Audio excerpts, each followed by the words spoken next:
கல்வியே சமத்துவம் மலர செய்யும் மிகப்பெரிய ஆயுதம் என்ற முத்தமிழர் கலைஞர் அவருடைய கூற்றாக இன்றைக்கு பல்வேறு நல்ல கருத்துக்களை வழங்க வருகை தந்திருக்கின்ற நம்முடைய பெருமதிப்பிற்குரிய ஐயா முத்துநெல்வன் அவர்களையும், எங்களுடைய இயக்குனர் கண்ணப்பன் சார், மேடையில் இருக்கின்ற கல்வித்துறை சார்ந்திருக்கின்ற உயர் அதிகாரிகள்,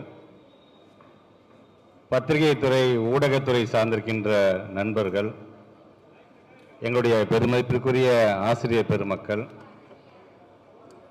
வருகை தந்திருக்கின்ற எனது மாணவ செல்வங்கள், உங்கள் அனைவருக்கும் முதலில் என்னுடைய வணக்கத்தை நான் தெரிவிச்சுக்கிறேன். நான்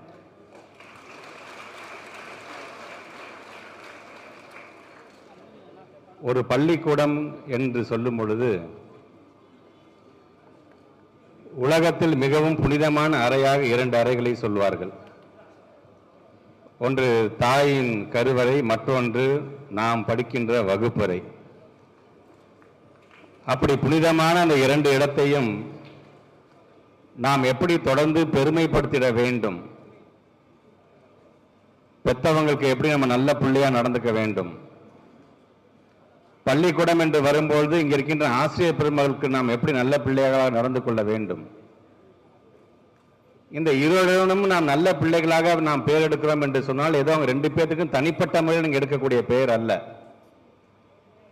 ஒட்டுமொத்தமாக இந்த சமுதாயத்திற்கான ஒரு நல்ல பிள்ளைகளாக நீங்கள் உருவாகுகிறீர்கள் என்கின்ற ஒரு அர்த்தத்தின் வழிதான் இந்த வழி. ஒரு காலத்தில் நம்முடைய இந்த கல்வி என்பது எப்படி இருந்தது என்று சொல்லும் பொழுது, இந்த ஏகலைவனோட கதை நமக்கு எல்லாத்துக்கும் தெரியும். அவர் தன்னுடைய குருவிடம் இருந்து முறையாக பாடம் கற்காமல் தொலைவிலிருந்து அதை பார்த்து பார்த்து அந்த பாடத்தை கற்றதன் மூலமாக வில்வித்தையில் மிக சிறந்தவராக அவர் விளங்கினார்.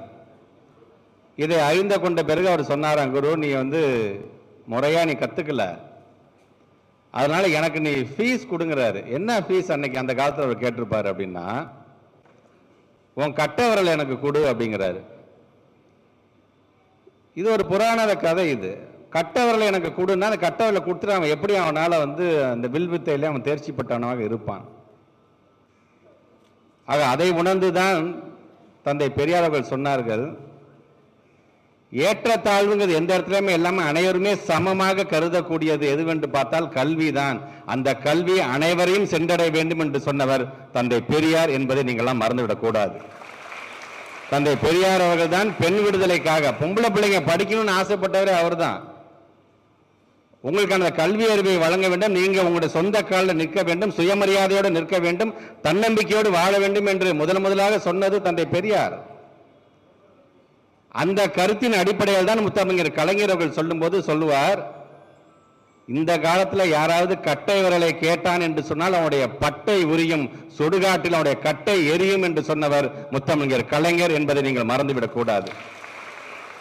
இப்படி நமக்கான சிந்தனைகள் என்று வரும்பொழுது கல்வி என்பது எவ்வளவு அவசியம் என்பதை நீங்கள் உணர வேண்டும் என்பதற்காகத்தான் முத்தமிழர் கலைஞர் தான் சொன்னாரு, பிள்ளைங்களுக்கு ஃபீஸ் கட்டவனா அவங்களுக்கு எல்லாமே கட்டணம் இல்லாமல் நாம் வழங்குவோம், பஸ் பாஸாக இருந்தாலும் இலவசமாக பஸ் பாஸை வழங்குவோம், சத்துணவமாக இருந்தாலும் அதில் நாம் முட்டையை வழங்குவோம், பிள்ளைகள் படிக்க வேண்டும், பொம்பளை பிள்ளைங்க படிக்க வேண்டும் சொல்லி சொல்லி சொல்லி வந்தனால தான் இன்றைக்கு நம்முடைய மாண்பு தமிழ்நாட்டு முதலமைச்சர் அரசு பள்ளியில் படிக்கின்ற 6ஆம் வகுப்பிலிருந்து 12ஆம் வகுப்பு வரை பொம்பளை பிள்ளை படிச்சீங்கன்னா தயவு செய்து பள்ளி படிப்போடு நிறுத்தி விடாதீர்கள், கல்லூரி படிப்புக்கும் போங்க.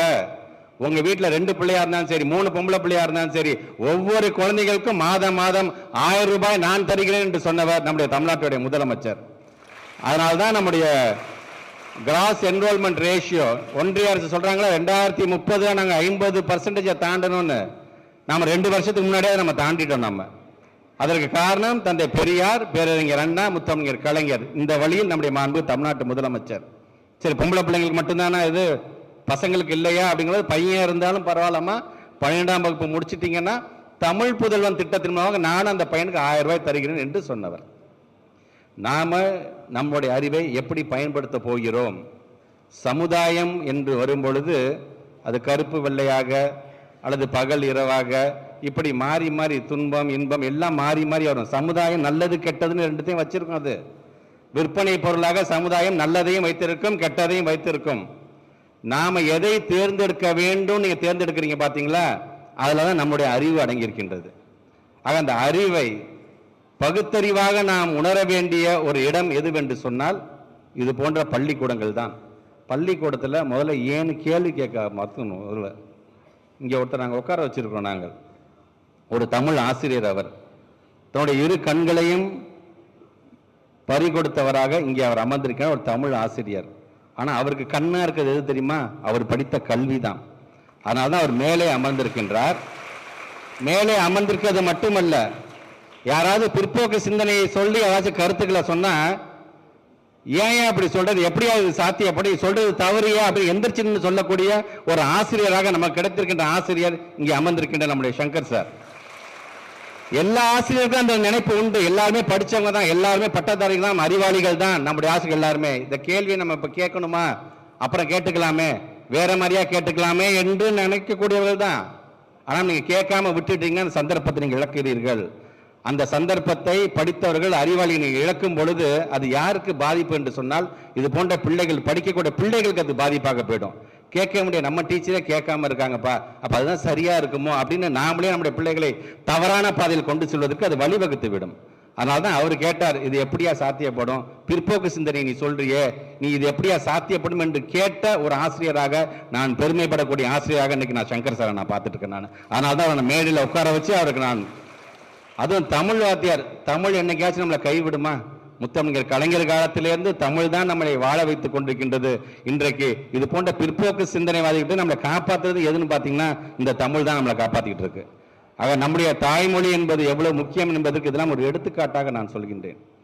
வருகை தந்திருக்கின்ற மாணவ செல்வங்கள், படிப்பில் அதிகம் கவனம் செலுத்துங்கள். உங்களிடம் நாங்கள் எதிர்பார்ப்பது நீங்கள் பகுத்தறிவோடு, அன்பில் மகேஷ் பொய்யாமொழி பேசுறாங்கிறதுக்காக அதை நீங்க அப்படியே எடுத்துக்க வேண்டும் என்ற அவசியம் அல்ல. இவன் சொல்றது சரிதானா என்பதை நீங்கள் சுயமாக சிந்தித்து பார்த்து எது சரி எது தவறு என்பதை நீங்கள் முழுமையாக புரிந்து கொள்ள வேண்டும். இதை தான் தந்தை பெரியார் சொன்னார். நானே சொன்னாலும் தயவுசெய்து ஒத்துக்காதீங்க. நீங்க உங்களுக்குன்னு ஒரு அறிவு இருக்குல்ல, அந்த அறிவை பயன்படுத்தி கொண்டு இது சரிதானா இது தவறா என்பதை முழுமையாக உணர்ந்து கொள்ள வேண்டியது எதுவென்று சொல்ல மனிதன் நமக்கு தான் நம்முடைய மூளையை முழுமையாக பயன்படுத்திக் கொள்கின்ற ஆற்றல் இருக்கின்றது, விலங்குகளுக்கெல்லாம் கிடையாது. ஆக இன்றைக்கு நம்முடைய ஆசிரியர் பெருமக்கள் நம்ம எல்லாம் ஒரு மனிதர்களாக உருவாக்குகிறார்கள் என்று சொல்லும்போது பகுத்தறிந்து பார்த்து அந்த பாடத்தை நடத்தும் பொழுது அதை முழுமையாக உள்வாங்கிக் கொள்பவர்களாக நீங்கள் ஒவ்வொருவரும் இருக்க வேண்டும்.